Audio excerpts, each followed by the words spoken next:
What's up YouTube? Brian here, back again with another ridiculous high-end rod review, and today we're doing like a versus video.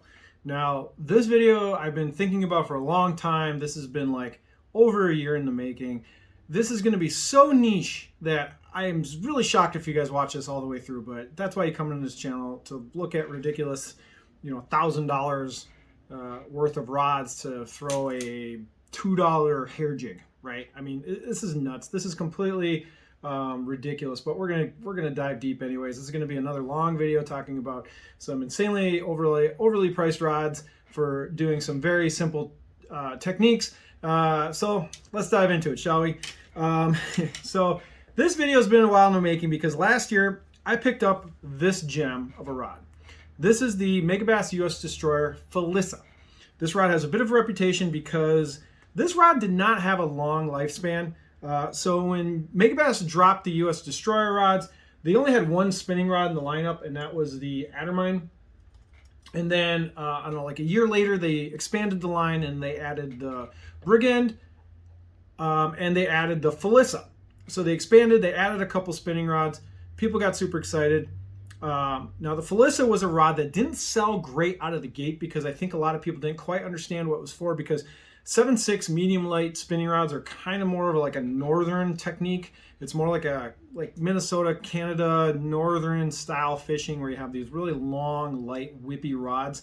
Down south in Florida, I mean, they're not using 7.6 light action rods. It's not really a thing down there. It's more of a northern fishing thing for throwing light baits like hair and whatnot.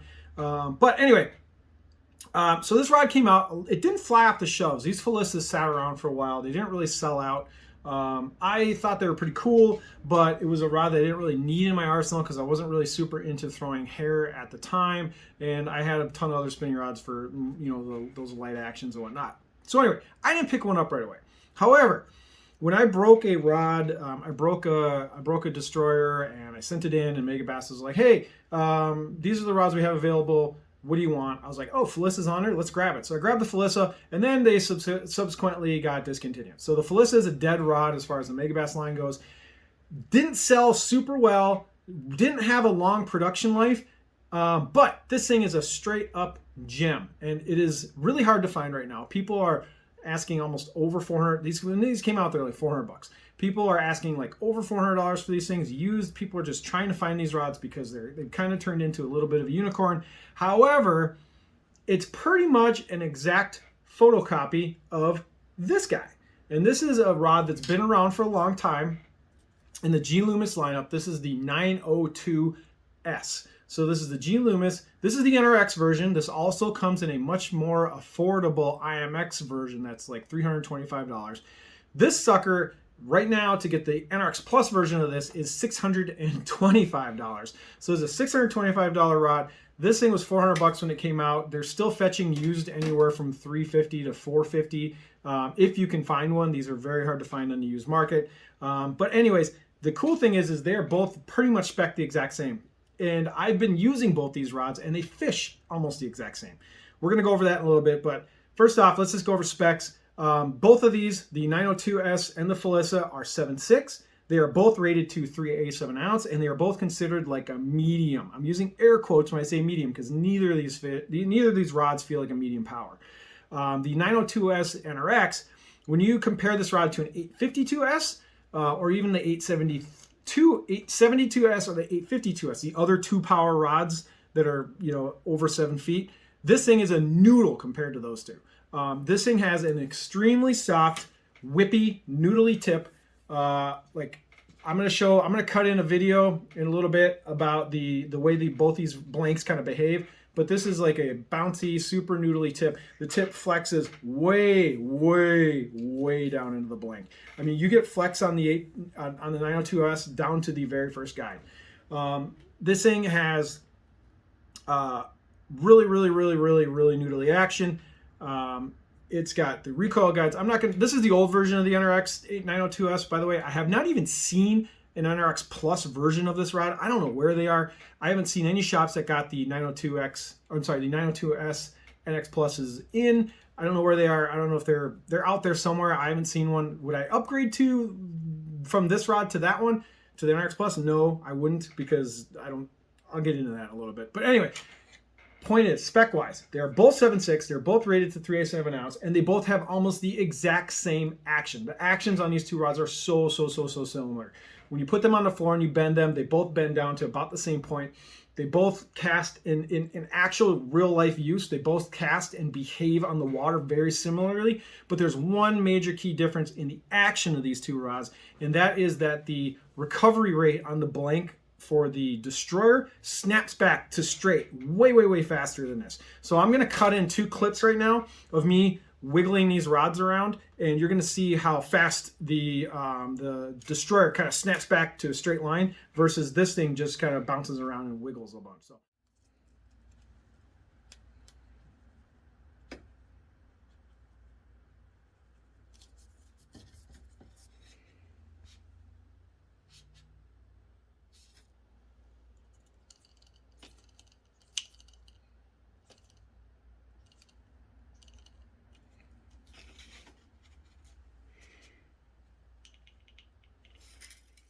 Definitely seen that video how fast the recovery is on the Destroyer versus the 902. Now, is that a good or a bad thing? I think that's a personal preference thing. When I was actually casting baits on both these rods, like really light baits, I found that the 902s probably casted baits out a little further than the Brigand, but I'll tell you, for some reason, the snappiness and the crispness of the Flyssa versus kind of the noodly feeling of the 902s. I actually kind of like fishing this better. I don't know why. I just, something about this rod felt better in the hand, felt less. This rod, considering that this is like a $600 plus rod, it's handmade, everything. This rod actually feels kind of like, I don't know how to describe it. It doesn't feel cheap, but it feels like it's just so whippy and kind of feels flimsy-ish, even though I know it's not. I've caught big fish on this rod. It's definitely not flimsy, but this rod in the hand feels way more like solid than this one. I don't know what that really means, and it's hard to put into words, but I think it's all by design. So what are these rods good at? If you're looking for a 7.6 kind of medium light action rod, you're kind of narrowing down your bait selection, and I'll tell you, there's 3 things that I threw on both of these rods that I really like throwing. And that is, number 1 was a hair jig. I would say the super light hair jigs, you're probably going to have more fun throwing them on the 902 NRX. And also a lot of people really like the 901, so 1 power lighter than this, to throw really light hair, like 1/16, 1/32, the really light hair jigs. You might want to even go up to the 901, but to be honest, I like the 902 for pretty much all hair jigs. So hair jigs is number 1 bait to throw on this thing. Number 2 that I really like throwing is this bad boy, the Okashira screwhead. So everybody knows this bait. It's the prop swim bait from Megabass, and throwing it with a 3-inch spark shad.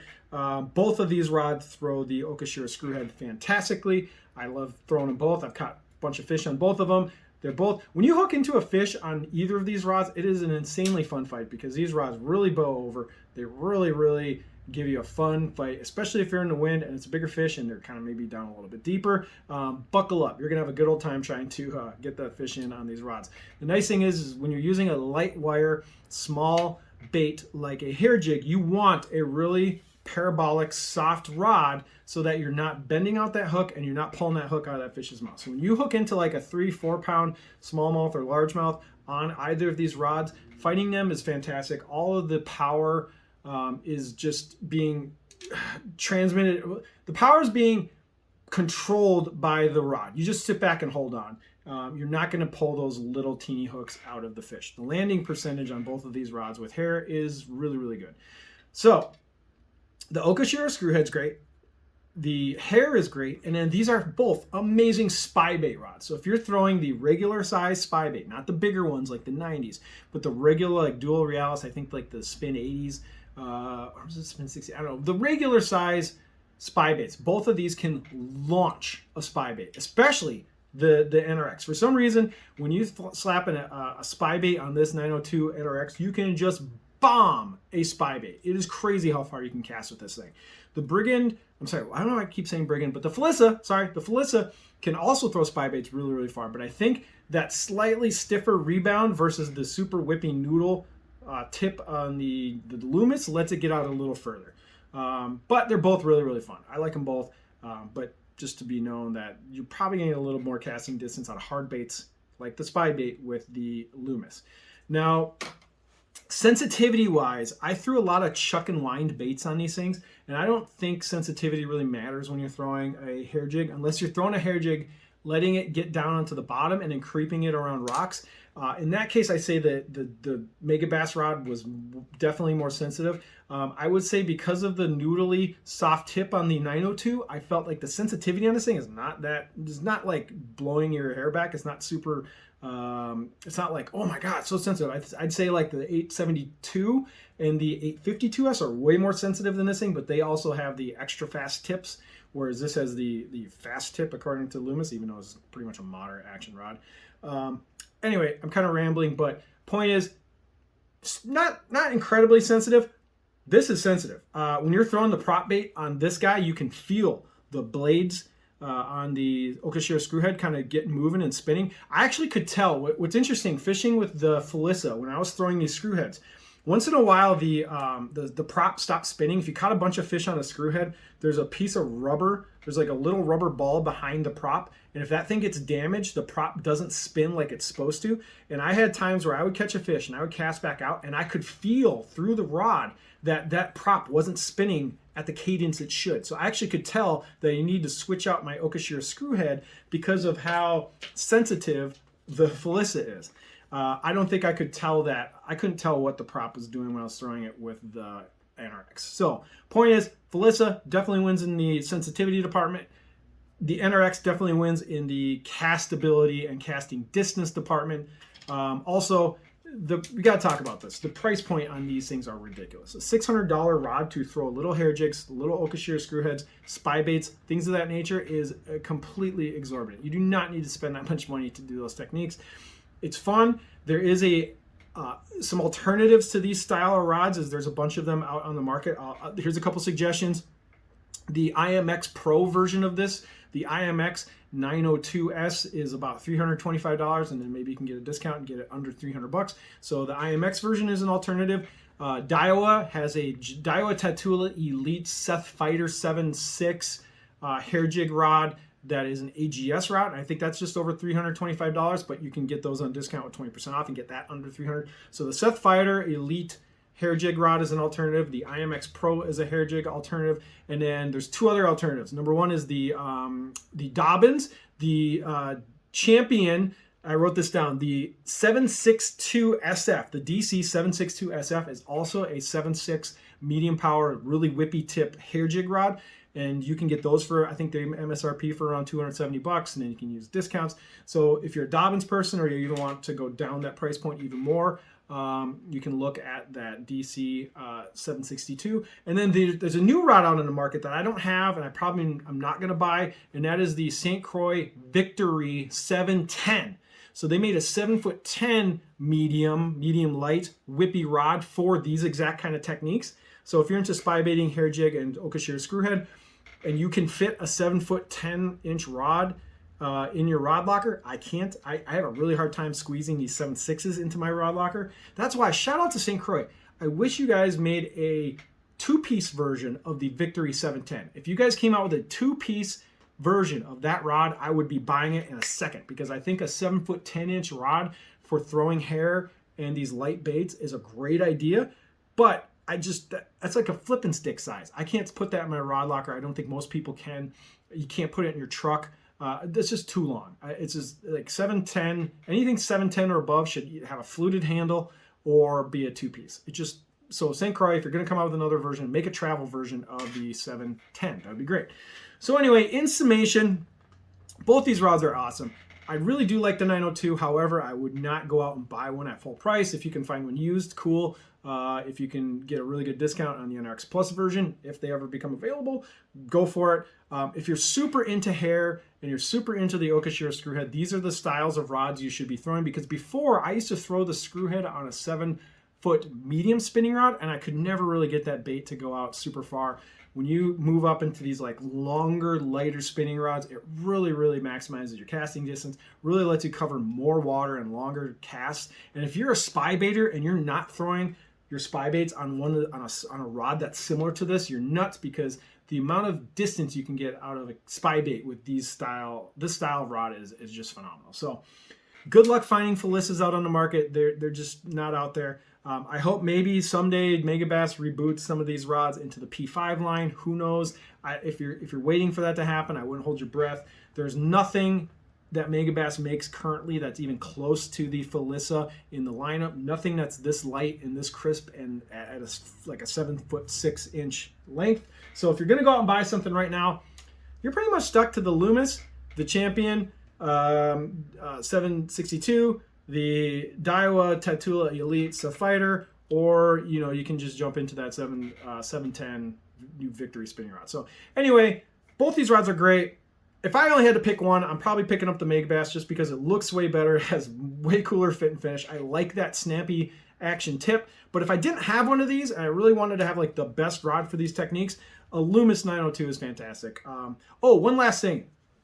I did throw Ned rigs on both of these. So if you're throwing light Ned heads, these rods can definitely do it. I actually kind of like the Megabass a little more for the light Ned heads. But if you want a rod that can throw those like really light 1/16 ounce, like just whatever the lightest of the lightest Ned heads, the NRX 902s is fantastic at that as well. You're going to be able to get that Ned head way out there. You're going to be able to fish it in deep water. You're going to be able to really get those like kind of lean back hook sets that you want with the Ned rig, because this thing has that super soft whippy tip.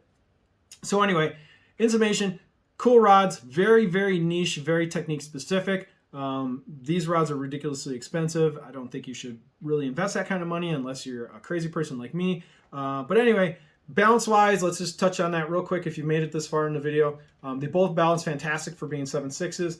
This is the Daiwa Tatula LT 3000. Bounces right at the lock nut. Well, yeah, right at the lock nut. And then the Megabass is even better. It bounces a little further down from the grip. Actually, you know what? Honestly, let's talk about weight real quick. This thing is 4.2 ounces. So this is a little heavier than the NRX. This NRX 902s is 3.5. So this is almost a full ounce heavier than the NRX at the same length and the same power. However, this one balances a little better than this, and this thing just disappears in the hand. I'm running a Ballistic LT 3000 on this rod. This thing, because it's so light, so crispy, so long, and the balance point is so amazing on this thing, it just feels, this rod feels so light. It just goes away in your hand. The NRX is just light in general, so it doesn't really matter where the balance point is, because this thing feels light as hell no matter what you do with it. So anyway, I touched on balance. I touched on the fit and finish is obviously way better on the Destroyer. The fit and finish on the Loomis kind of sucks. It's, it is what it is. These are tools. These are not high-end. These are not high-end Ferrari rods. These are just really well-made fishing tools, whereas the Destroyers are a lot more flashy. Anyway, I've talked about that ad nauseum in a lot of my other videos. So anyway, in summation, cool rods. I hope you made it this far in the video. If you did, hit like, hit subscribe, and we'll see you guys on the next one. Peace out.